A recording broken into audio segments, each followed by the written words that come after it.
Allen. I am a music and art instructor in this center, Glamis Music and Art Center. I opened it a year ago. My husband and my son and I, we are teaching here music and art. Our purpose is to have a cultural station in this area. My name is John Suplee. I have been an artist around Chester County for virtually all my life. For the last 3 years, I've been assisting my wife Carol, who began the Church Street Gallery, which is where we are right now. My main activity is drawing and painting. I have been showing in various places around town since the early 1980s. I'm Darcy Goldberg. I'm a photographer. I've been a photographer for over 40 years. Whoa. I have a degree in photography. I went back over the years and picked up my master's in the creative arts. I worked as an art therapist. I have also been the executive director of the Chester County Art Association in the past. And I decided to go back to my roots of photography. First thing I did was come and open up my studio up here.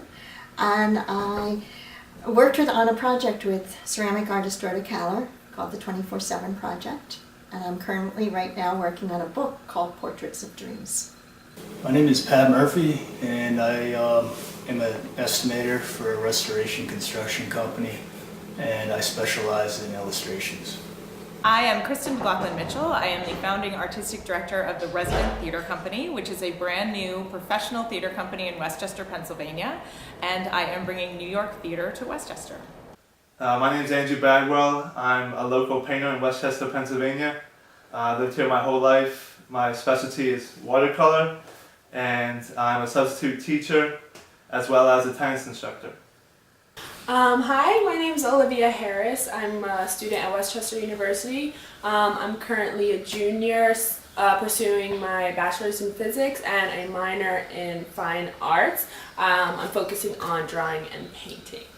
Well, I'm Catherine Quillman, and I spent about 20 years covering the arts for the Philadelphia Inquirer until 2007. Hello, my name is Chris McGovern. I am a fifth-year student in my last semester at Westchester University, majoring in studio art. My specialty includes, painting and mixed media, kind of sculpture, so I just kind of like to do it all. I like to have fun. I'm Donna Usher, and I'm an artist and art educator. I've taught both on the high school level and for the last 20-some years at Westchester University. And since I retired, I work as a guest speaker, and also I give a lot of workshops about the development of creativity. Hi, I'm Andrew Vokes, and I play the violin / fiddle, and also I play trumpet and mandolin and drums and some keyboard and guitar. I'm Lee Ellis, and I am a pastel artist, and that is actually what I do, as well as the fact that I'm a major hiker. Oh, and I volunteer at the Art Center. Whenever I was a child, I started to do art actually. It was a form of escape for me. So art was my main instrument. So whenever I grew up, I continued the music and art, and then I educated. I went to the college. And then I came to America and I continued my education. So I got the minor in art and major in music. And then I've been teaching for 34 years, mostly music, but art on the side. I've always been really passionate about art. Since a young kid, I've always been doodling in books more than taking notes. I started taking art classes, I think, in like 6th grade, and it wasn't a really good experience for me. The teacher was really hard on me for a young person and had all these rules, and I really fell out of love with it until my senior year in high school, where I took art again, and she was just Miss Barome. She was really amazing. She really kind of got me back on track. And then in college, I was an education major for a year, and I realized this isn't what I wanted to do. This is what I was passionate about, so I just kind of said, screw it, even if my parents didn't really want me to, and I became an art major. I always knew I'd be in the arts. I didn't know how in the arts, but I always knew I would be in the arts. I have done many things in different venues in my life, but I ended up in photography early on because I kept going back to it. It was an art form that I felt had a purpose. I could express myself. I could master it, and to a certain extent, and it really grabbed hold of me ever since I had the small brownie cameras as a child on. I knew that this was where I was going to go with the arts. Well, actually, I'm one of those people who has been involved with the arts since I was born. I loved theater since I was a very small child. I was taken to many, many Broadway shows starting at age 6 and absolutely fell in love with it. I wanted to be on the stage from just as long as I can remember, and actually ended up becoming a ballet dancer and dancing in the city at New York City Ballet School for many years. And then when I decided to move on from that, I was so excited because I finally got my chance to jump into musical theater full time. I started classical lessons when I was 4, and then I started teaching myself fiddle when I was 6. And then a few years later I really knew that that was going to be my career, so maybe when I was like 8. I mostly play Appalachian old-time music, which is like just traditional American music from... Ninth graders, we all knew that we were going to go down to the guidance office, and the guidance counselor was going to ask us, what do you want to be when you grow up? So I had a wonderful art teacher in junior high school, and I thought that would be really interesting to make art and also help other people make art. So when I went into the guidance counselor and he said, what do you want to do when you grow up? I said, I want to be an art teacher. And from then on, I put all my energies into going to Moore College of Art and Design, where I got a BFA in painting and a BS in art education, and then taught at a high school for about 18 years. Taught not only visual art, but dance, modern dance. And then I got my terminal degree at the University of Delaware, where I majored in ceramic sculpture. I was given oil paints and very early on as a child, about age 6 I recall. And so I've been aware of it pretty much since then. I went to a liberal arts college called Hamilton College in upstate New York, where I gradually realized that that would be my major focus. And I've since had shows at local galleries such as Sunset Hill Gallery and Garubo Bazan Gallery, and several times also at the Chester County Art Association, rather major shows there. Art's always been a part of my life. I grew up going to art museums and galleries as a child. I took art class in high school and art class in college until it was vetoed by my parents. That's not what they were paying for. I think I've always done a little something with the arts. I was a photographer for a long period of time and exhibited my photography after children were born, and I wasn't working but had time to put into it. As they got older, actually before they left the house, I started to take more art classes again, and they have evolved into an exhibiting artist. I got involved in 2011 when I took an art class back in college as an elective, and I kind of just went with it because I got a lot of encouragement and support from the art department there. I actually have always been passionate about art since I can remember, since elementary school. It's always been my method of de-stressing and like meditation for me. I got it in a career actually years ago. I had a note card business and I was selling note cards, and I met a lot of craftspeople, so I started to write for the Daily Local about people that do folk art, and this is really big in Pennsylvania, of course. And from then on, I went on getting a job at the Inquirer, and I actually sort of talked them into a beat. Most people have, like townships they have to cover, but I said, why don't we do something on art and history? So that was my beat. And history, by that I mean history exhibits at, say, a museum or the Historic Society. So I started painting when I was around 8 years old. My brother painted all the time. He painted with pretty much anything, mainly India ink, and he would just take it right out of the container and paint it right on the paper, and I thought it was really cool. So I started mocking him, and that's kind of how I got started. I didn't really study art much. I took one painting class in Slippery Rock University, which was acrylic, and that really got me interested. And from there, I'm a self-taught artist. I love my job. I love to teach music because I learned I'm giving something, I'm transferring something from my knowledge to some other brain, some other kid's culture. Our mission it is that to introduce this passion to other people too. I guess writing about artists that that might not be recognized. 2 courses which I co-wrote for Westchester University. One was called Integrating the Arts into the Elementary Curriculum, and a musician, a dancer, and myself as the visual artist, we designed a class where future teachers would learn how to integrate those 3 arts into their academics. And then the second class, I think that's really important and probably unique, I wrote with Dr. Harvey Rovine of the theater department at Westchester University, and it was called The Arts in a Community. And it's a course that reflects how the arts reflect the society in which they're made. I think my greatest contribution to the arts was volunteering at the Chester County Art Association. I didn't really know anything about it, even though I've lived here almost my entire life. And when I did, I really got connected with a lot of local artists, and it's been great for connecting with the art community here. Well, I'm certainly an art appreciator, and I put my time where my heart is, and I volunteer at the Art Center. I think that it's getting my images out there. I think that it's trying to say a statement and tell a story, no matter where the image is coming from or when I took it or what it's about. It's getting it out there for people to see.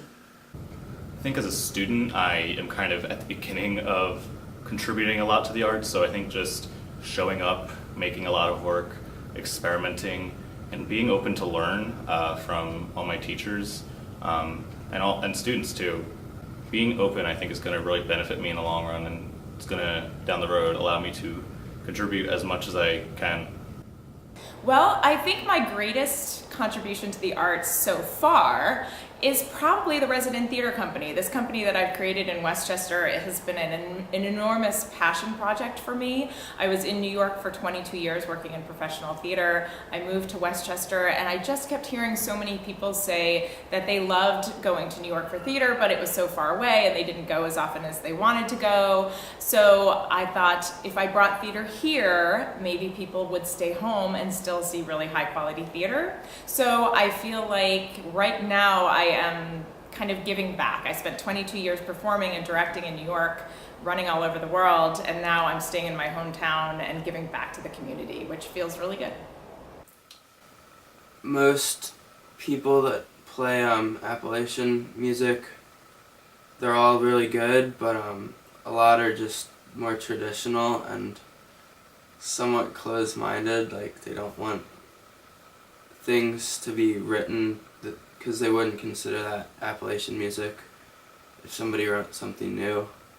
So there's some people already innovating that style, but I'm kind of just contributing to that. My biggest contribution is like helping other people find their voice. I'm the president of Westchester Art Club, and that's for people outside of art majors as well, so anywhere from anyone who just likes to express their creativity through like arts and crafts stuff to people who spend weeks on, sculptures and paintings are in the club, and I kind of just help them through how to express what they want to express. I think one of my greatest contributions to the arts is trying to give back to the community as much as possible, help kids learn how to paint, and teach kids how to paint. So I really have a lot of fun giving back that way. My wife, having retired from a career in technology, but had always been very involved and supportive with my artistic output. So she began this art gallery about 3 years ago, as I said, and we have been very honored to present almost 30 solo shows, only 2 of which have been mine, I might add.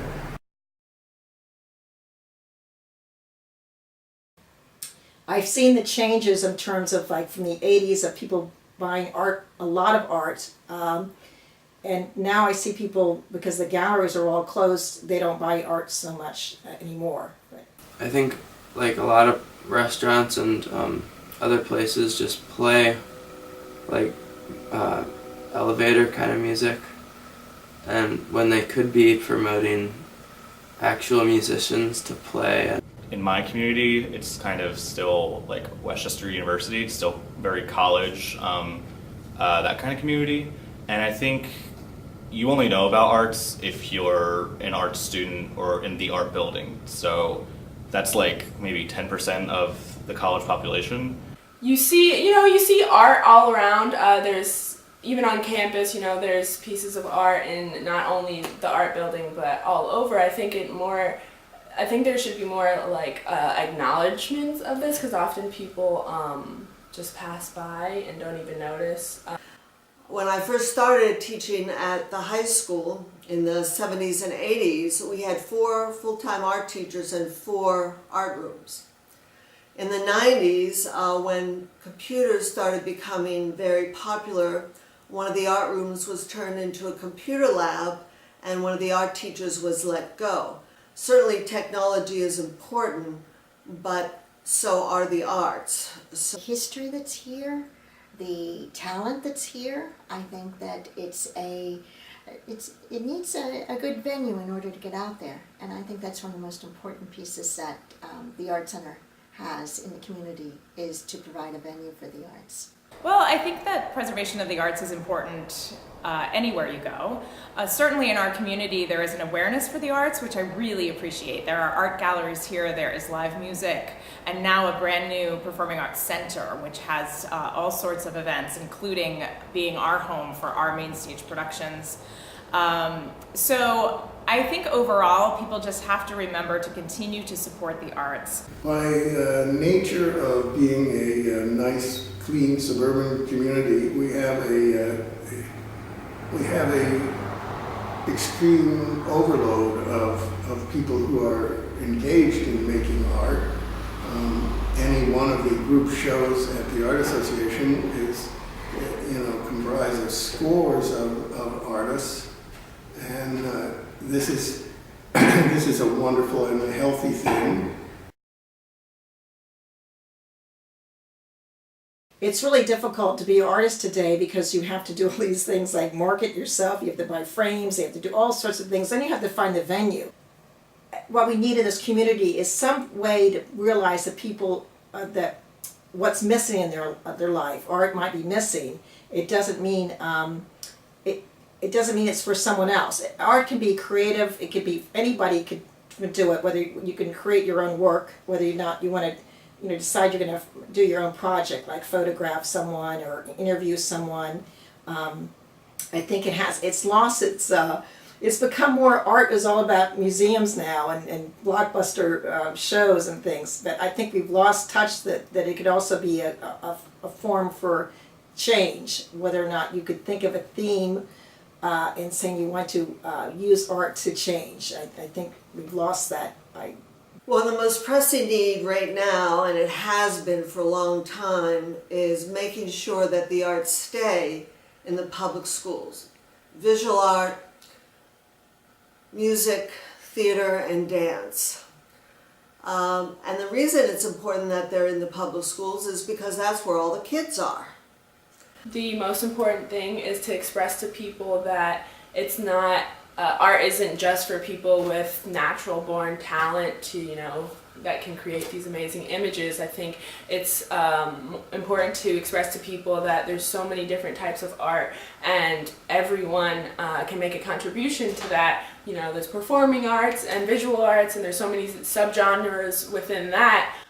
Our whole relation to imagery has has changed drastically, even in the last 20 years with the invention of the phone cameras and stuff, so that images are everywhere. And the question is, well, which of these images that we're drowning in are really worth more of a serious look? Not many students really come out and get to see it. Whenever I bring someone here that's like, maybe they're not an art major or something, and they get to walk around these halls and they see all the things on the walls and they're just like, oh, that's so cool, that's so interesting, oh, this really speaks to me. And it's like a free museum. So I think it's important to try to get them to come out to get to see things. Because a lot of these opportunities that we get to see, I mean, we get opportunities from visiting artists, from visiting shows of like really cool, amazing, big stuff that you could see in like New York or something. And we only get these opportunities because we're majors. I think that if you're in college, everyone should get these opportunities. Well, I think that, there are many places around this area that they are doing that art advocacy. One is Chester County Art Association. There's one here close to here, Darlington. There's Taylor's Music Store in Westchester. There is my place here. There are good places for art and music education, but it needs to get even more. I think that a lot of people don't really feel that the arts are important and they don't support them at the level they should. I think that the arts, they give us our soul. They give us a purpose. Also, I think more places should have live music, because like Chadsford, where I live, there's a lot of art and that's doing really well, but there's really not that much music.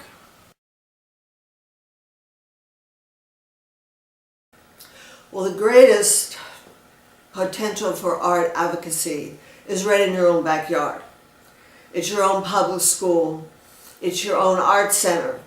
Donating money to them so they can have scholarships for outreach programs, for updating their materials, their spaces, certainly their exhibitions. Certainly technology is important, but so are the arts. So what we need to do, and by that I mean parents and teachers and arts advocates, is write to our congresspeople, talk to our superintendents, talk to our school boards, send emails for funding for the arts, and also support in terms of materials and rooms.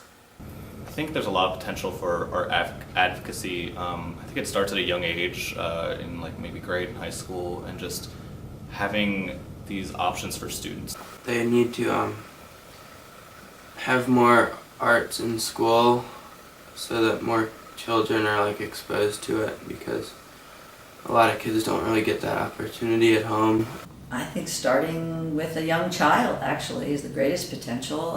Letting children know what art is, opening children's eyes to the variety, to the history, to the colors even, and the shapes, and just, I think once you have children interested in art, that keeps the arts alive.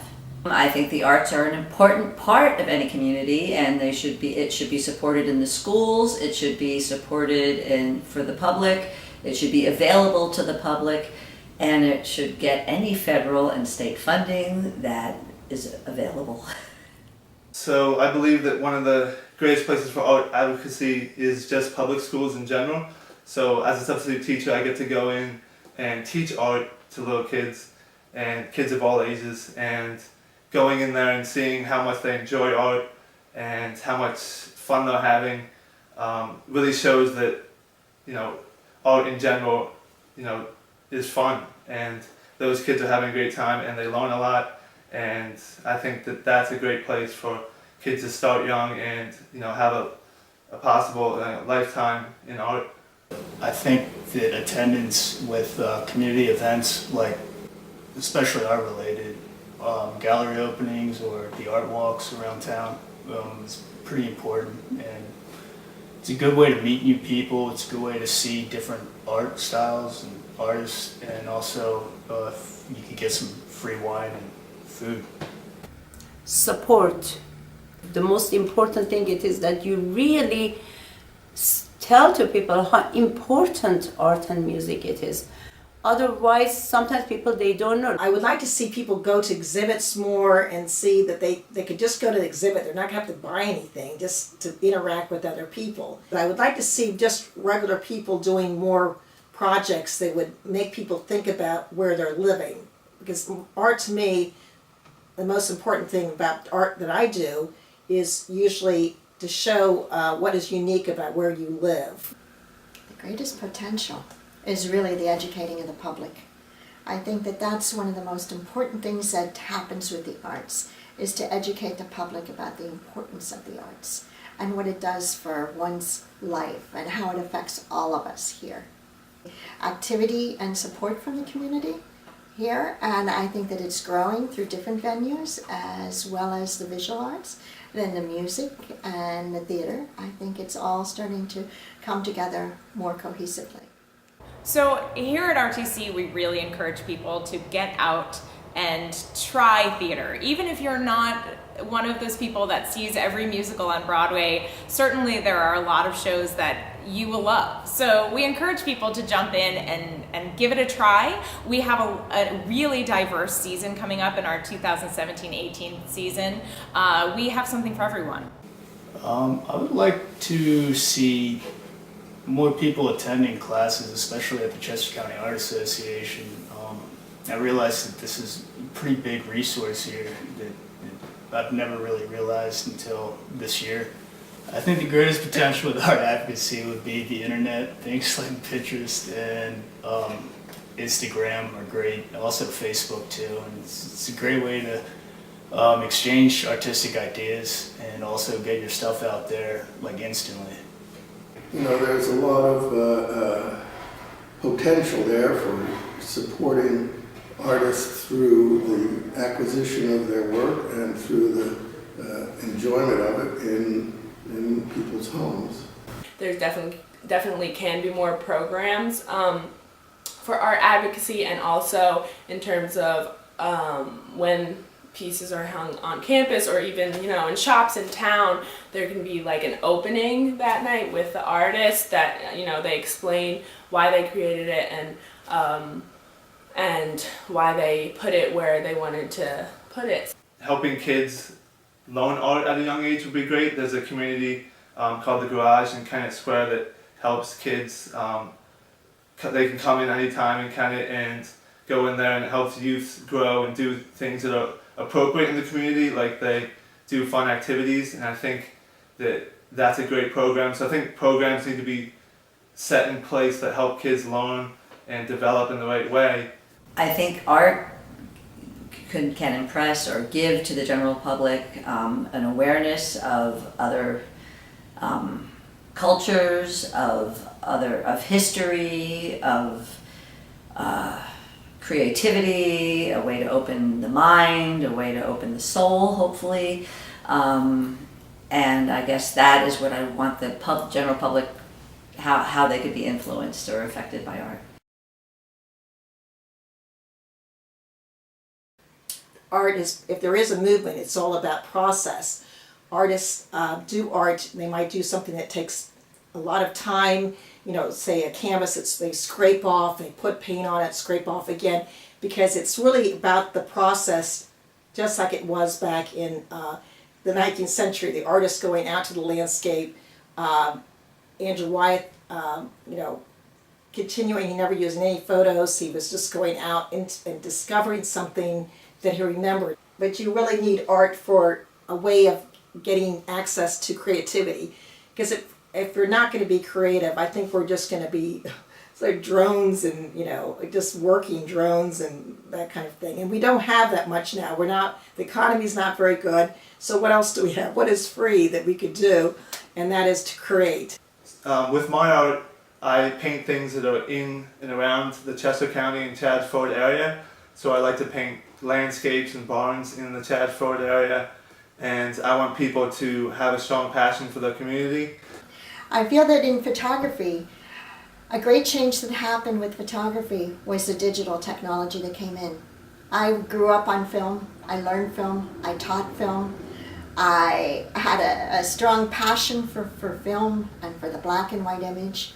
That was my venue. But I found that over time I had to change myself and my art, in a sense, to go with the digital, to be able to create with it as well as to record, and to adapt to the time changes. So an artist is always in flux. It doesn't matter what venue or what medium you use, you have to be in flux. Art affects your brain, that you become smarter, creative, you see the world with colors, you hear the music, you develop, you know what I mean? Like whenever you eat food, different kinds of foods from different cultures, your taste buds changes, you develop culture. So I want to message be like that with learning art and music, you learn culture. You can communicate with the world. You learn the universal language. I make business through this, but it's not necessarily my main goal. My main goal is love to art and believing that it affects human brain. I think like a lot of styles of music, people think it's boring because it's like old fashioned and doesn't really ever get innovated. I think if people like me and a lot of other people that play it in a more innovative way and change things and make it more interesting, then it could actually be interesting to people so that the tradition wouldn't like die out. They can take away all my money, they can take away any resources. We're still going to make art. I'm going to find a way if it's just, a piece of chalk on the sidewalk.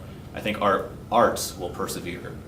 Artists, however, especially the younger and the more impressionable, they need these outlets. They really need these creative ways to express themselves. Of the scope of what art is. It's not just in a museum, it's not just in a gallery behind a velvet rope, it's really anything that kind of makes you feel. I think that creating community is so important. I think that people realizing that there is amazing opportunity to see different kinds of art, theater, paintings, galleries, live music in their own community is an amazing thing that is really happening in Chester County. The arts are about getting out and feeling, really going out and having experiences that you can't have just staying home. I think theater has a lot to say and a lot of different kinds of messages. So it can make you think, it can make you laugh, it can make you cry. It certainly can make you feel fulfilled and like you have gone out and done something important and shared in something incredible and unique. Artists can take the world that everybody knows and is familiar with and focus it in a way that through an image makes it more meaningful and permanent and readable in a visually coherent way. What art needs to do for us is slow us down and make us more aware of things on a longer curve of awareness. But sometimes it takes many, many years to develop a philosophy about what your art is about and why you make art. And for me, it's really about confronting beauty, and I think everyone needs to do that. And by that I mean, at the end of the workday, with all the computers in front of you and the decisions people have to make and the negotiations you have to make with other people, sometimes it's very important to go out into nature and just confront yourself with the beauty of nature and all those wonderful structures and the colors and the textures. And I think that's what my work has become. It's completely free. It's one area, arguably one of the only areas where there's no rules. People can completely just be themselves and create whatever they wanted to create, whether it's an amazing image or it's something they hate. They got something out onto this piece of paper and they put something of themselves into it. It's not an exclusive thing. You don't have to be very good or anything. From what I've gathered so far, everybody's very welcoming and encouraging. So if you're new to art, just get in there, have fun. But I'd like to see more people get involved in classes, even if you're not good at art. It's a great way to get involved and start working your skill level up. One of my big influences in my early life was the local painter Tom Bostel here, who had a really craggy and courageous approach to the idea of posthumous fame, if you will, and he gave myself and quite a few other artists around the courage to persevere and just keep producing and believe in what we're doing. It's easy to get into a habit of staying home and watching a movie on TV, and you just have to, people just have to remember to go out and be present and be in the room where it happens, as they say in Hamilton. I think a lot of people don't know how much art affects their daily life. I mean, if you took anything an artist did out of like everyday life, walking to the bank, doing errands, it'd be a very bland, boring life. And it can make you feel any kind of way. It can make you be happy, sad. It can be politically driven. It can be emotionally driven. There's to try to sum this up in one like quick segment, it's impossible because it's just art can be anything, and it's everything. And if you take it away, then there's nothing. Music and art is important in every human life, as mathematics, as a sport, and anything else. People without music and art, they are just blank. That's all. I would look at it like a scientific fact. Art and music matters. That is my belief. Art and music matters. I want more people to know about Appalachian music because like that's traditional American music. That's the first type of American music, and nobody really knows about it. They think it's bluegrass when I play it.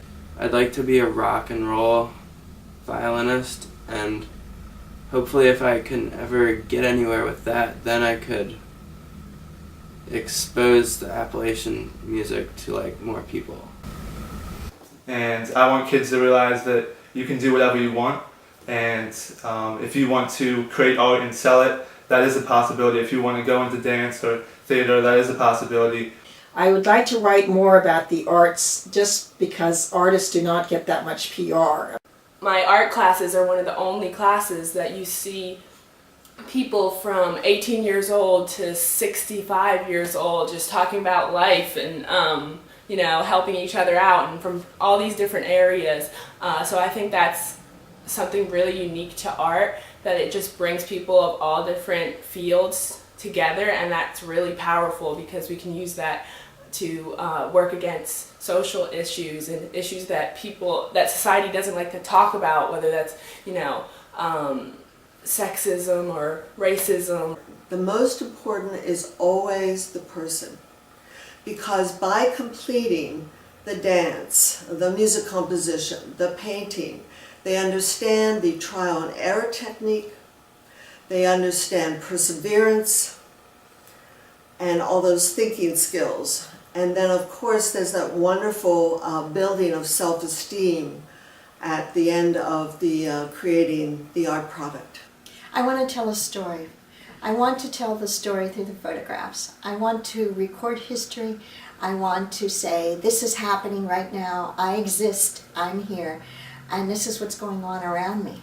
And I think that's an important thing about the arts, is the story that you leave behind. They say, I exist. I am here. This is what's going on. And I think that when you don't support the arts, you're going to have a very short story at the very end. Art has always just been a very important part of my life, and from the photography through to the pastels. And something that someone said to me that I've always held close to, I guess, and that I pass on every chance I get, so I'm going to use this as a chance to pass it on, is that anyone can be an artist. All you have to do is try.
Thank you.